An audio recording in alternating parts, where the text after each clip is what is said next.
Shalom pemirsa, inilah acara Zona Mujizat. Seperti biasa ya, Zona Mujizat tentunya kita akan berbincang tentang mujizat demi mujizat yang sudah dialami oleh seseorang. Nah, seseorang tamu saya hari ini spesial, luar biasa, karena benar-benar di titik nol, bahkan di titik minus, Tuhan bisa angkat mereka sampai benar-benar menjadi kuat dan bisa bersaksi bagaimana kedahsyatan Tuhan yang sudah dinyatakan atas hidupnya. Siapa dia? Kita kenalan ya. Shalom. Shalom. Perkenalkan dulu, ini siapa? Saya Budi dari Solo, Cangsawit. Satunya sebelahnya? Ya, saya istrinya Pak Budi, yaitu saya Ibu Reni. Ini kalian sudah menikah berapa lama ya? 19 tahun. 19 tahun ya, sudah sedemikian apa ya, jatuh bangun. Ya. Tapi sekarang Tuhan angkat ya. Amin. Nah, sekarang cerita dari awalnya. Ini kan saya dengar itu Pak Budi gimana kecilnya? Saya pengen dengar dulu biar yang lain juga dengar. Ya, kalau kecil saya dari keluarga yang nggak ada, keluarga yang nggak ada, bahkan mungkin saya tuh anak yang paling diasingkan lah, katakan disingkirkan. Kenapa kok disingkirkan? Ya mungkin kan karena juga ibu nggak nunggui di rumah. Berapa jadi saya tuh bersaudara? yang ngasuh itu kakek nenek. Berapa bersaudara Mas Budi? Saya kalau sekarang kan 6 saudara. Saya nomor 2. Apa yang dilakukan karena terasing? Setelah itu kan karena juga faktor tidak ada didikan, juga lingkungan. Jadi saya akhirnya sekolah itu nggak nyampe SMP. Nggak nyampe SMP. Ya, Kelas karena 1? Kelas 2. Kelas Kelas 2 2, SMP oke. ya, kelas 2. Itu keluar karena pergaulan juga, karena ekonomi juga kan gitu. Terus jadi apa? Kan mikir-mikir daripada saya itu sekolah juga nggak bisa bayar istilahnya, gak malu sama teman-teman. Akhirnya mending saya kan kerja. Kerja apa Mas Budi? Saat itu, waktu itu awal saya itu cari uang itu jualan es keliling. Jualan es keliling. Ya, es kucir itu keliling pakai tremos tuh. Kalau hari Minggu di Juruk, itu Taman Juruk itu. Oke. Nah, dapat uang tuh seneng soal bisa jajan. Akhirnya saya kepikiran untuk bekerja, tidak sekolah. Gitu. Nah, Anak-anak gitu ya. Kalau udah tahu uang, milih uang. Hati-hati yang punya anak di bawah umur kalau udah tahu uang bahaya. Terus? setelah itu kita tahu kerja dapat uang, akhirnya saya udah nggak sekolah. Terus tahu yang itu namanya capcikia, jadi kita jadi apa itu tambang, jadi jualan capcikia itu. Minuman keras? Enggak, Togel itu. Togel. Togel. Kayak Zaman togel. dulu masih ada ya togel ya. ya itu. Jualan itu, Nah, jualan laku? itu, ya. Laku? Aku dapat uang, tiap hari dapat uang. Nah, akhirnya salah pergaulan, terus ke miras. Miras, meningkat ya. Ya. Habis miras? Miras kita kenal sama nama preman-preman waktu itu. Kita kumpul-kumpul di Taman Juruk. Nah, terus kita menjalankan kriminal. Kriminal, jadi apa? Kriminal kita, terus itu waktu itu curanmor. Akhirnya kita ketangkap, masuk. Masuk. Nah, masuk bui. Berapa lama? 3 bulan. Tiga bulan. Karena diurus. Waktu itu kita bisa keluar. Keluar, Ya. bertobat? Belum. Oh, belum. Belum. Meningkat? Ya, masih. meningkat, Kita jadi kerja apa lagi? dulu. Kita diasingkan dulu di Jakarta, kerja di bangunan ya, sekitar 4 bulan 5 bulan pulang. Pulang, Di situ kembali ketemu teman-teman lama. Akhirnya reunian lagi. iya, akhirnya lebarkan sayap Melebarkan. istilahnya. Jadi kita tidak di kampung sendiri, kita keluar kota. Keluar kota, Iya, kita kerja kriminal. kriminal lagi. Iya, kriminal. Nggak kapok Mas, udah masuk penjara itu nggak kapok, Ya, malah waktu itu semakin iya, strong. semakin kuat Mas, semakin berani lah. Setelah Oke. semakin berani. Sampai kita tuh menjalani itu sampai akhir kata sampai 17 tahun ya. Ya, 17 tahun kita total saya itu berhenti itu di tahun Berarti 2005. Dari umur SMP Ya. itu berarti umur berapa ya? Sekitar 9 tahun. 13-14. 13-14 terus oh ya SD itu 6 ya Pak. Iya. Lupa saya. Itu terus masuk kena itu apa motor terus masuk. Ya. Nah, dari balik Solo lagi Iya. sampai menjalani kriminal itu berapa lama? 17 tahun. 17 tahun. Iya. Nah, sekarang saya mau tanya sama Ibu Budi nih, Iya. Bu Reni. 17 tahun itu anu loh ya. Lumayan lama loh ya. Berarti itu pekerjaan sudah mendarah daging ya. Iya. Sudah ahli ya, Mas. Iya, Iya. iya betul. Boleh cerita nggak itu kriminalnya apa? Ya hampir semua kita jalani. Mulai dari nyopet, jambret, mencuri, menipu, itu kita jalani semua. Oke, sudah komplit berarti. Iya. Bu Reni kok bisa toh? Tahu nggak latar belakangnya suami itu kayak apa? Ya dulu waktu pertama belum tahu, Bu. Tapi terus saya kan diajak dia kerja gitu keluar kota. Terus saya tuh juga nggak tahu kerjaannya apa tuh, nggak tahu. Saya kan disuruh di rumah temennya gitu, toh dia bilangnya kerja, akhirnya terus pulang sore gitu biasa. Terus akhirnya duit? Bawa duit. Terus Banyak?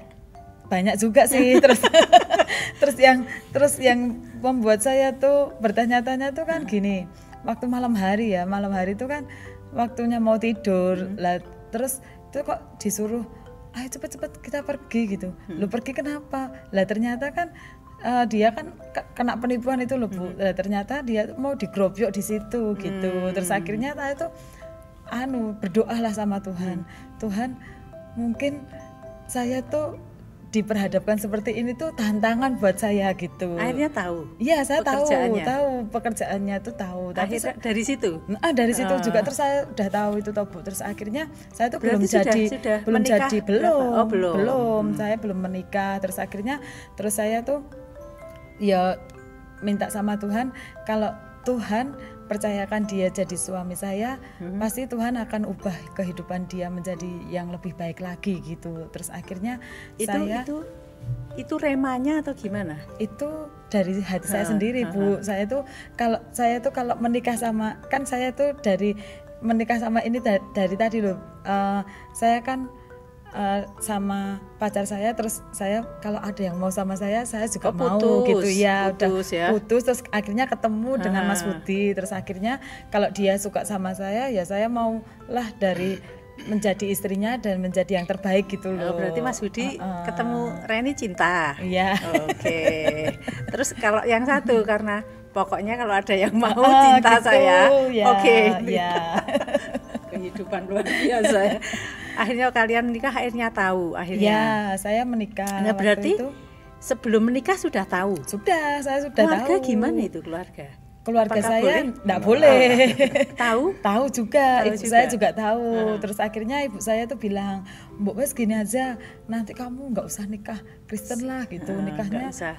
Ya agama gitu lain lah." gitu. Terus akhirnya supaya bisa cerai gitu maksudnya. Terus saya gini, saya punya komitmen harus nikah Kristen gitu. Saya tuh kan di firman Tuhan kan mengatakan kalau udah nikah Kristen hanya maut yang bisa memisahkan. Lah dari situ saya belajar dari firman Tuhan dan saya terus memutusi untuk nikah Kristen sama Mas Budi gitu. Mas Budi mau? Mau. Karena cinta dan Karena tidak cinta punya agama. Iya betul, tidak dikembalakan. Oke. Nah perjalanannya terus dari awal, sekarang ini kan Tuhan sudah bawa kalian ke level yang luar biasa ya. Dari awal gimana tuh pernikahan kalian? Kok bisa membuka satu usaha untuk beralih ya Mas? Yang buat Mas Budi beralih profesi lah. Profesi itu gimana Mas? Karena ini nyonya saya tuh mendesak. Saya tuh harus berhenti dari pekerjaan saya. Kalau saya udah punya anak, berapapun gajinya, berapapun hasilnya dia terima. Dan waktu itu juga saya ya wis komitmen, akhirnya juga saya udah ke gereja juga. Akhirnya saya juga ya udah tetap berhenti. Tapi waktu itu nganggur. nganggur hampir setengah tahun ya. Ya, dua tahun Bu, 2 tahun tuh nganggur. Punya anak kecil toh, terus saya Anak pertama, Iya. terus saya bilang gini, nyambut gawe sak-sake lah, saya bilang gitu. Akhirnya ya tidak diterima, terus gini ya wis lah, isone dhewe opo kan gitu. Akhirnya dia punya ide, tak belajar jualan. Kalau ndak malu ya ndak apa-apa, yang penting kan aku nggak akan menuntut banyak lah, yang penting kita tuh cari uang yang dari keringat kita, terus kita berdoa, komitmen, pasti Tuhan kasih jalan lah. Mas Budi waktu itu doa juga, Iya, juga. doa juga, iya. rajin ke pondok daud tuh. Iya. Nah itu dapat remanya jualan itu di mana? Kalau awal-awal itu kita belum masuk pondok daud. Pondok daud itu kalau sesudah kita merintis jualan, waktu itu merintis itu hampir 3 tahun kita. Itu nggak semulus, jadi kita sampai nggak pernah tidur. Nggak punya modal.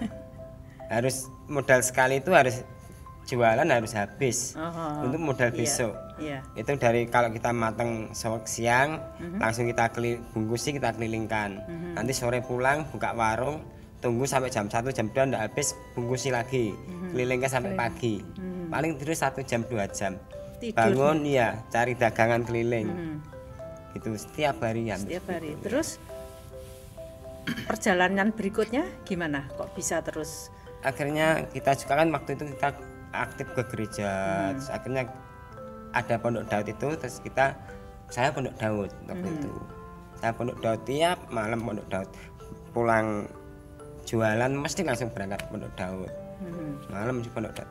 Dari situ kita merasakan langsung level kita jualan itu meningkat. Punya langganan. Meningkat. Gitu. Mulai berjalan awal berjalan saya jualan itu kita masuk pondok daud itu. Setelah saya doa pondok daud itu betul-betul Tuhan mulai ubah. berkat waktu itu Tuhan mulai kasih berkatnya melimpah. Kalau pondok daud sendiri apa sama Bu Reni? Awalnya saya sendiri dulu, terus akhirnya Malam Iya. habis jualan itu Baca. kita bareng.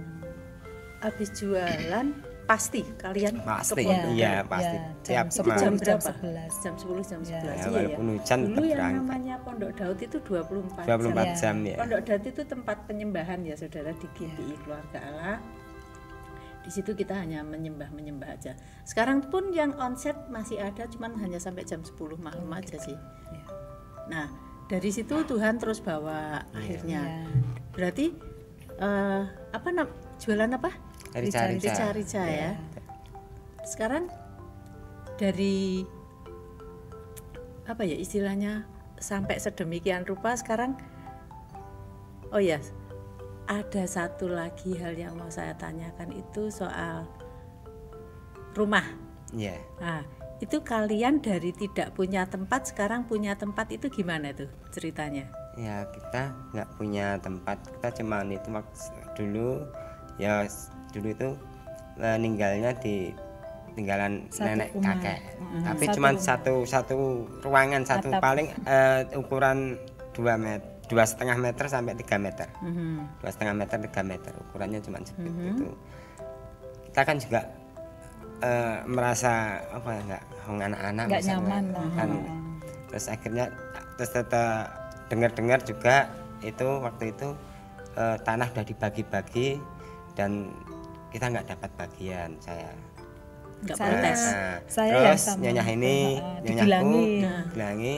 Sama. Akhirnya nyonya juga tiap pagi pondok daud, Doa gitu. malam pondok daud. Karena nggak kebagian itu. Ya saya kan Ya. dibilangi gini, besok kamu harus pindah dari sini loh. Kenapa pindah kan gitu?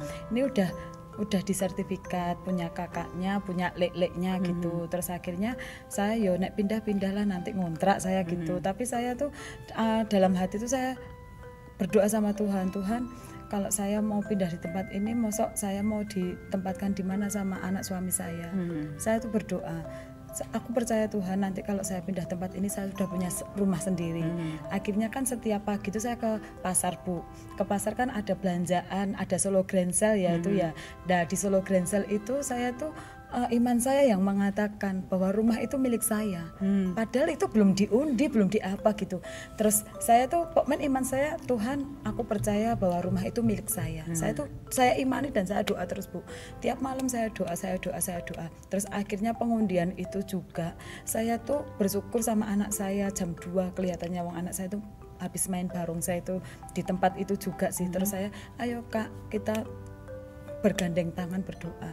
Rumah itu miliknya mama dan miliknya kakak, saya bilang gitu. Akhirnya saya berdoa juga. Sampai pagi pun saya belum dapat kabar kalau saya yang dapat, Bu. Soalnya tuh saya tuh dari sepeda motor saya hilang, sepeda ondel anak saya hilang, HP 2 anak saya tuh Hilang ke mana? hilang tuh dipinjem sama ditipu sama pelanggan tapi tidak sepeda dikembalikan. motor. Itu Vario 125 saya beli cash langsung 1 tahun, saya ditipu itu. Terus akhirnya sepeda ondel anak saya juga hilang, HP anak saya itu dijamret orang, HP saya di warung itu Tabur tuh.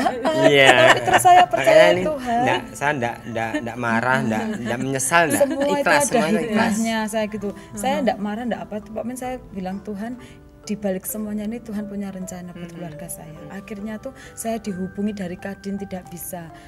Soalnya kan HP saya kan sudah enggak ada. Terus mungkin kan dari KTP itu harus tersalur yang punya kan gitu, Bu. Akhirnya tersalurkan juga dari bakul saya itu, Bu. Bakul saya itu ke rumah saya, Mbak, minta nomor registrasi Solo Grand Sale jenengan pinten gitu. Akhirnya saya segini-segini, ya ampun Mbak, jenengan dapat rumah gitu. Dapat rumah yang bener Pak, iya, tapi besok disuruh ke kantor Kadin gitu. Terus akhirnya ke kantor Kadin juga nggak semudah itu kita dapat rumah ya, Bu. 25% itu pajak ditanggung pemenang. Terus akhirnya di situ saya juga belum punya apa-apa. Tuhan kasih rumah saya, uang dari mana yang harus aku tebuskan gitu, Bu. Saya juga perhiasan saya jual hanya 5 juta padahal mengambilnya 35 juta. Lah akhirnya gini, Tuhan, saya enggak punya apa-apa loh Tuhan, tapi saya punya Tuhan. Saya tuh benar-benar tetangga saya tuh orangnya tuh pelit, dia tuh hitungan sekali. Tapi dia ke rumah saya, Bu, menawarkannya aku udah di 30 juta jilin. Lah itu kalau enggak kuasa Tuhan enggak bisa loh, Bu. Padahal kamu enggak pinjem, tapi dia tuh datang sendiri bawa 20 juta. Nyok iki jilin nyicilo sak duwemu. Lah ya ampun Tuhan, aku randede deh, aku engko nyaure biasa duwemu gitu. Itu ndak kuasa Tuhan ndak? Bener. Ya bener. Terus masih kurang Ibu, masih kurang 5 juta. Terus ibu saya bilang, ayo nongone Mbak Yumu Karang Pandan. Saya bilang, Mbak aku cek kurang sakmene. Akhirnya diberi sama kakak saya. Terus akhirnya, iya, terus saya gini, ya ampun Tuhan, ini kalau ndak kuasa Tuhan ndak bisa. Akhirnya saya bisa ngambil rumah itu dan rumah itu sudah jadi milik saya dan bisa udah sertifikat nama saya sendiri. Itu semuanya karena berkat Tuhan. Luar Terus biasa. Isinya itu gimana tuh? Isi rumah. Ini sudah dapat ya mujizat rumah. Terus isinya rumah katanya kalau, juga heboh juga ya. Iya, kalau isi waktu kita itu loh, untuk apa hadiah, apa gitu. dapat hadiah. Saya tuh dari mesin cuci itu dapat undian juga, Bu. Terus HP. Dari HP juga. Blender. Terus itu apa tuh? Kipas angin, TV itu 34 inch. 32 ya, 32 flat itu.